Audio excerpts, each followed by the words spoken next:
This is the Stage 28 grammar video, and let's dive right in. We're going to learn more about the accusative case and the ablative case.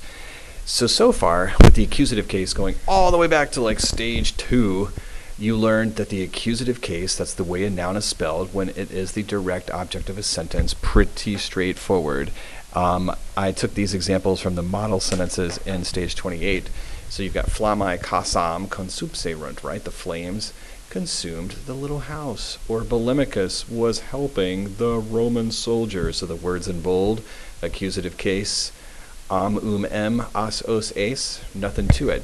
You also learn that the accusative case is the object of some prepositions, as in post mortem Kogedubni, after the death of Kogibert, or prope aulam, near the palace, or ad urbem, to the city. So here is a brand new use of the accusative case. It's called duration of time. When a Latin sentence wants to tell you how long something lasts, the words that deal with how long and the time frame are always in the accusative case, as in multos annos hic habitavi. I have lived here for many years. Or look at this next example, duas horas laborabat. They were working for 2 hours. So as you can see from these two examples, you're going to take the time words and you're going to use the English word for in your translation. Again, just simply telling you duration, how long something lasts. You're going to look for these time words in particular, some of which you've learned, some of which you'll learn formally next year. Annus anni, meaning year. We get annual from that. Dies diei, meaning day. You've had that for quite a while. Hora horai, meaning hour. And then you might not have seen this one before, but mensis, meaning month, is another time word to take a look at. Okay, so that's our new use of the accusative. Now for the ablative case, well, way back when in Latin 1, you learned that the ablative is the way a noun is spelled when it's the object of one of these sine sub prepositions, right? Abde ex pro cum in sine sub, the ablative submarine. The ablative submarine. If you don't know these, you should pause the video and write every single one down, because you should know them all. You also learned back in stage 21 that there's a thing called an ablative of personal agent. It always starts with a or ab, and in this instance, a or ab means by, and it always refers to a person, as in personal agent, a person who completes the action of a passive verb or participle. When we learned about perfect passive participles, like this one, laudati, having been verbed, right, having been praised, the ablative of personal agent tells you the person who did this action. So putting this one together, it would be the soldiers, having been praised by Sawius, were happy. So here comes a new one, or somewhat new. We've seen it a little bit in our story so far. It's called an ablative of means, sometimes called an ablative of instrument. That might help some of you remember it better. Now, here's the trick. There's no preposition. You'll just see an ablative word. And what does it do? Well, it's the means by which an action is accomplished, or it is the inanimate object, the instrument with which an action was accomplished.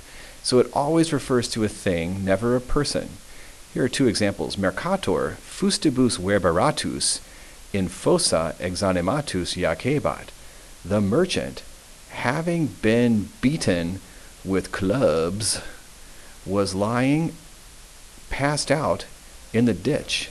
See, fustibus there is in the ablative case. There's no preposition. It tells you the means by which he was beaten with clubs. He got fustibused. Now the second example, Caesar, gladio vulneratus est mortuus.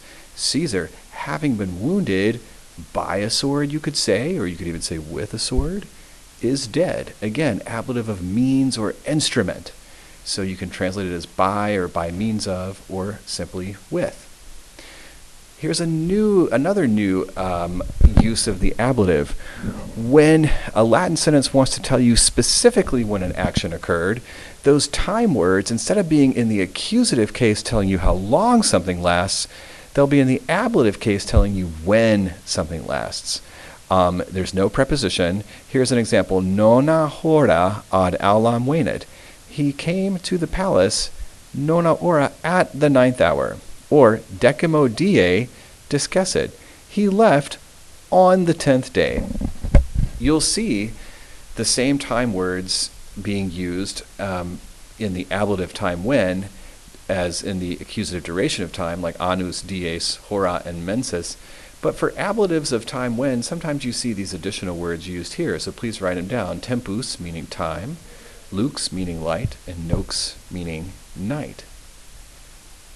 And then, why not one more for good measure? Ablative of manner. It can be used with or without the preposition cum. It always answers the question, how? So for example, you want to graduate summa cum laude. It tells you how you graduated. How? With highest praise. Or look at this sentence, which we've seen actually in stage 28. Savius magna voce dixit.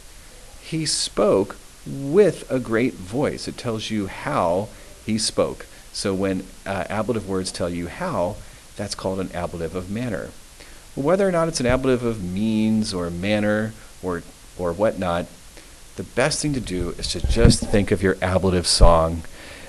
You focused primarily on the endings last year. This time we're going to focus on the second part. So if you look at it... Good afternoon. Sorry about that. I'm resuming the video now that the announcements are done. So focus on this part of the song here. So the last case is the ablative a, o, e, isis, ibus, but then by, with, from, in, on. If you see an ablative word from this point forward in a Latin sentence and there's no preposition in front of it, I promise you that if you put one of these 5 prepositions in front of it for your translation, it will make sense probably 98% of the time. Okay? We're just going to look at a few more examples. Look at this first one. Agricola provinciam septem annos administravit. Well, if I'm looking at this sentence, I see that Agricola managed the province, and then I see a time word here, annos. I notice, though, it's in the accusative case, because the accusative plural goes as, os, es. So this is going to tell me how long, duration of time, he administered the province, or managed the province, for 7 years. Looking at the second sentence, hospites vino soluti clamare et iocos facere coeperunt. Well, I see here a participle with soluti, and vino looks like an ablative word, a, o, e, isisibus. There's no preposition in front, but I know that hospites means guests. Soluti is a brand new stage 28 vocab word that means loosened. So I'm going to say the guests, comma, loosened by the wine, ablative of means, began to shout and make jokes. How about this one? Nuntius, gladio vulneratus. Ooh, I see vulneratus is a participle. I see an ablative word with gladio, no preposition in front of it. The messenger, having been wounded by a sword, by means of a sword, another ablative of means. How about this one? Prima luce modestus ex carcere fugit. Well, I see an ablative word with prima and also with luce, and I know that lux lucus means light, so there's probably telling me maybe specifically when an action occurred. It's an ablative of time when. So at first light, Modestus fled from the prison. 2 more. Caesar in Britannia totum annum pugnavit. Looking at that sentence, I see accusative words here, totum and annum means year. So this is most likely going to be an accusative duration of time again. Caesar fought in Britain for the whole year. And then finally, media nocte, hostes castra nostra opugnaverunt. Media nocte, ablative words, nox noctis means time, so ablative time when. When did this happen? Well, in the middle of the night, the enemies attacked our camps. All right, that's it. Thank you.